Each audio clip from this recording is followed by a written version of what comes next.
Ciencia cierta. Los mitos crecen al calor de las redes y se esparcen como virus. Y nosotros salimos a cazarlos con una escopeta cargada de ciencia. Ciencia cierta. Cargada de ciencia.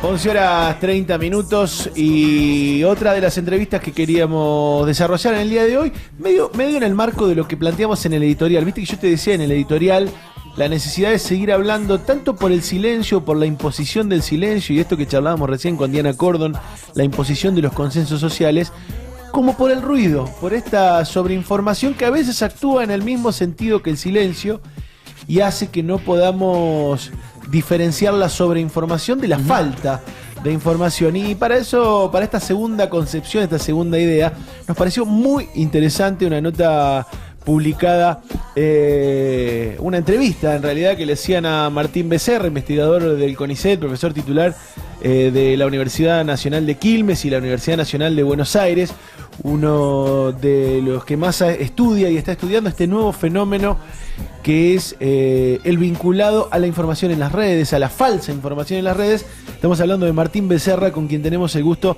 de estar conectados en este momento. Buenos días, Martín. Germán Mangione te saluda. Hola, ¿qué tal? Buen día. ¿Cómo estás? Pensábamos esto, ¿no? Para arrancar, leíamos una nota en donde desarrollabas un poquito las investigaciones y las ideas que estás estudiando en torno a las fake news, a las noticias falsas, a la dificultad de poder, si querés, regular el desarrollo de estas noticias falsas, más ahora cuando uno piensa cerquita de las campañas electorales, florecen aún más.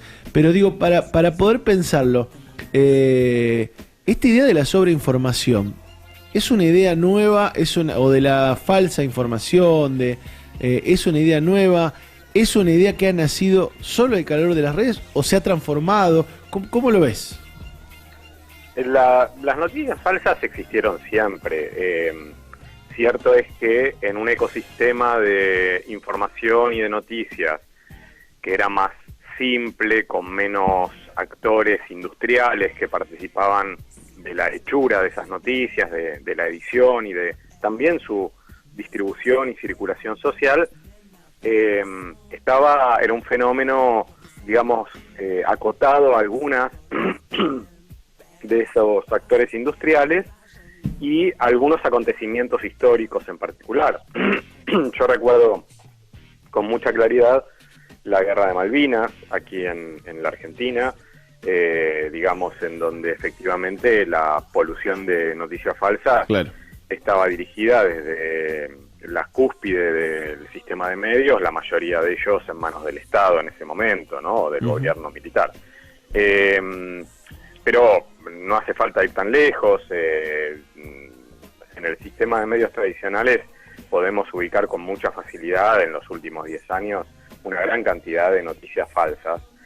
Cuando se habla de noticias falsas también hay que aclarar que lo que se llama, ¿no?, fake news, noticias falsas, desinformación, tiene un condimento particular que tal vez el ciudadano de a pie no tiene por qué conocerlo, que es que la noticia tiene que ser deliberadamente falsa, es decir, porque puede ocurrir perfectamente que alguien a ustedes les provea información, alguna fuente en la que eventualmente sea una fuente confiable, no sé, algún diputado de la legislatura, digamos, alguna fuente institucional de alguna empresa, y que finalmente esa versión de una fuente real, institucional, termine no siendo correcta o siendo falsa. Bueno, perdón, en todo caso, eso es periodismo, será un periodismo de menor calidad, tendrá fallas, pero no podemos hablar de noticias falsas, ¿no? Exacto. Tiene que haber, digamos, intención y deliberación y conocimiento previo de que lo que se va a distribuir es falso. En la Argentina hubo una tapa famosa del diario Clarín que cuando asesinaron a 2 militantes piqueteros en el Puente Pueyrredón en el año 2002, tituló "La crisis causó 2 nuevas muertes", teniendo previo a ese título de tapa la prueba documental fotográfica de que no había sido la crisis, sino la policía bonaerense. Entonces, digo, ahí podemos sí hablar de una fake news. Por supuesto, en este caso que estoy poniendo como ejemplo, una brutal operación política, pero podemos hablar de una fake news porque están falseando una realidad que conocen que no es así. Claro que las redes... Perdón, qué difícil, cuando lo planteas así, qué difícil de comprobarlo eso para regularlo, exacto. ¿no? Es súper difícil de comprobar. Y ese es uno de los problemas relacionados con la pregunta que vos me hacías. Porque vos decís, bueno, regular las noticias falsas.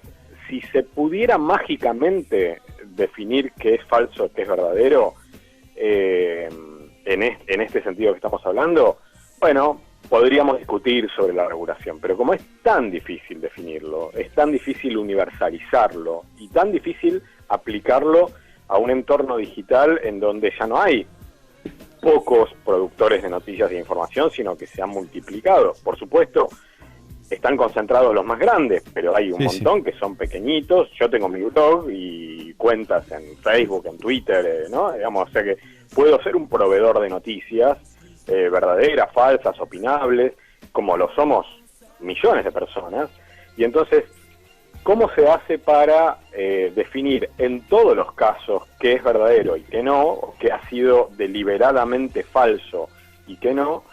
Y en el supuesto de que consiguiéramos sortear ese obstáculo primero, que para mí es hoy muy difícil, no me imagino cómo, hay un segundo obstáculo, que es quién tendría, hipotéticamente, el poder de policía para regular, para quitar ese contenido, porque el Estado argentino, por ejemplo, no está preparado para hacer estas cosas. Ya las que tiene el Estado argentino, ya las que tiene que hacerlas hace mal, imaginémonos, darle más, meterle esta mochila, digamos, ¿no? Perdón, antes de entrar en cómo, en una perspectiva de cómo pensar una resolución, digo, además de la cuestión noticiosa, y esto nos preocupa en particular, este año empezamos a desarrollar una columna que tiene que ver con la ciencia y con la si querés, la puesta en tela de juicio de algunas cosas científicas que se van generando en la sociedad. Digo, el ejemplo más burdo, el terraplanismo, pero sacalo de ahí y ponelo en general en, no sé, uno piensa los movimientos antivacunas, piensa cuestiones vinculadas a la discusión del aborto, información que tiene que ver con las bases de la ciencia y que circula en las redes sociales en torno a información falsa. ¿También te parece que ese movimiento pseudocientífico o anticientífico encontró un nicho en la forma en que nos comunicamos, en la forma en que la gente consume la información? Digo, ¿es posible por esto? ¿Es posible por los medios que existen o es una cosa más grande? Sí, yo creo que encontró un nicho, como bien vos decís. El nicho tiene que ver con cierta relación menos solemne, más digamos light, claro. Más descafeinada que solemos tener como usuarios con el contenido que compartimos o nos comparten, ¿no? Digamos, ciertamente hay una relación y una responsabilidad asignada al contenido que compartimos que mezcla divertimento, novedad, escándalo, pero repito lo que decía antes, con menos solemnidad, o sea, no compartimos esas piezas de contenido solamente en términos de mirá lo que ha ocurrido, esto es grave o puede modificar tu realidad, sino, como digo, muchas veces más para tener lo que se llamaría una función vincular, una función... no lo decimos, se lo decimos a alguien, decís vos. Claro, exactamente. Ahora, yo creo que lo que ustedes me contás que están haciendo este año, incorporando esta sección, etcétera, es una de las vías de regulación. Cierto que a mediano plazo, y no es eficaz para todos los casos, pero interesante, que tiene que ver con educar el ojo, educar al usuario de las redes sociales, que somos millones y millones de personas, para poder detectar qué huele a noticia falsa o qué huele a contenido falso o anticientífico, que en muchos casos es lo mismo, y que no. Entonces, me parece que, y veo encuestas actuales de las últimas semanas, en donde muchos usuarios de redes sociales alegan efectivamente estar cada vez más capacitados para detectar qué es una noticia falsa y qué no. Más allá de que, claro, por supuesto, las encuestas no son una muestra elocuente de la realidad, y que una cosa es lo que decimos que hacemos y otra cosa es lo que hacemos. Claro, ¿no? claro. Una cosa es lo que le decimos al encuestador y otra cosa es lo que hacemos. Pero no, yo jamás compartiría una noticia falsa. Yo chequeo 20 veces, te dice el tipo. Claro, pero bueno, sí. Sí, sí. Después en el grupo de WhatsApp podés mandar fruta. Sí, sí, ahora, pero incluso esa percepción, ¿no es cierto? Incluso la percepción de que no es correcto distribuir y circular noticias falsas y que hay una responsabilidad de uno como usuario si la pone en un grupo de WhatsApp, por ejemplo. Bueno, a mí me parece que esa percepción ya es un avance. Claro. Pero con esto me quedo, digo, para poder pensar en un cierre, digo, esto que decís de la regulación, y me lleva a otra cosa. Esta mejora que vos decís que uno puede hacer, educando el ojo, educando la forma de mirar, la misma forma de comunicar, como por ejemplo los algoritmos que nos comunican solo con los que más o menos piensan como nosotros y no más allá, o cuestiones así, ¿no es muy limitado como perspectiva? Digo, poniéndole una perspectiva pesimista.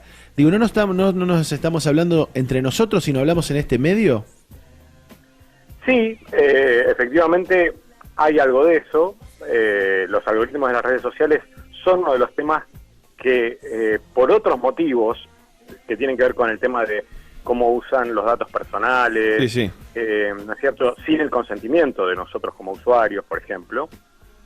El tema de los algoritmos, decía, es uno de los que está hoy en el candelero de la discusión pública en la Comisión Europea, en América del Norte, y yo creo que también esas discusiones van a tener su correlato en países como el nuestro, porque efectivamente hay un sesgo de esos algoritmos, no estamos fruto de ellos expuestos a una dieta más o menos, vamos a decirle, diversa, sí, sino que hay un sesgo que tiende a confirmar nuestros juicios y nuestros prejuicios, y parte, digamos, de este ecosistema en el que juegan las fake news es alimentado por ese sesgo de los algoritmos, que en algunos casos es muy grave porque puede reproducir la discriminación, sea por motivos raciales, de género, de clase o por muchos otros motivos. Incluso te digo, esta regulación que uno ve dudosa en el Estado termina siendo una regulación de facto de las empresas que distribuyen la información. En efecto, es así. Y ahí hay otro gran problema, que es que el hecho de que regulen Facebook, Google, pone sobre la mesa la situación de que son empresas globales que no se atan ni respetan la legislación nacional de los países en donde venden sus servicios, por ejemplo la Argentina. Le damos poder de policía a un privado cuando, claro, digamos, actúa sin las garantías básicas constitucionales del debido proceso, digamos, de presunción de inocencia. Te pueden remover contenido. Por ejemplo, esa foto de valor histórico de la niña del Napalm que Facebook removió, tiene un valor histórico, digamos. O sea, no puede poner por encima sus términos y condiciones. Más acá te diría lo que pasó con todo el movimiento de mujeres y muchas de las imágenes que decidió Facebook que no eran mostrables, ¿no? Efectivamente, y bueno, va por encima, claro, de toda la legislación nacional del derecho al acceso a la cultura. O sea, es heavy eso, y lógicamente está sobre la mesa de las discusiones en estos temas. Martín, queríamos tenerte en el primer micro de Ciencia Cierta, nuestro micro antimitos, para poder empezar a entender por lo menos el contexto en el que vamos a dar esta discusión, y la verdad que estamos muy agradecidos de este ratito de charla. Siempre nos queda corto, decíamos recién también en la nota anterior, la radio, para la mirada que queremos dar un poquito más allá de la coyuntura y de las noticias, pero seguramente no será la última vez que te molestaremos para charlar. Bueno, muchas gracias. Charlábamos con Martín Becerra en torno a esta cuestión, investigador principal del CONICET, en torno a cuestiones que tienen que ver con la comunicación y en cómo se desarrolla. Y decíamos, hablamos primero con Diana Cordon del silencio impuesto desde arriba, y ahora hablamos con Martín Becerra del ruido que también nos impide poder pensar juntos, poder pensar más allá algunas cuestiones de nuestro entorno.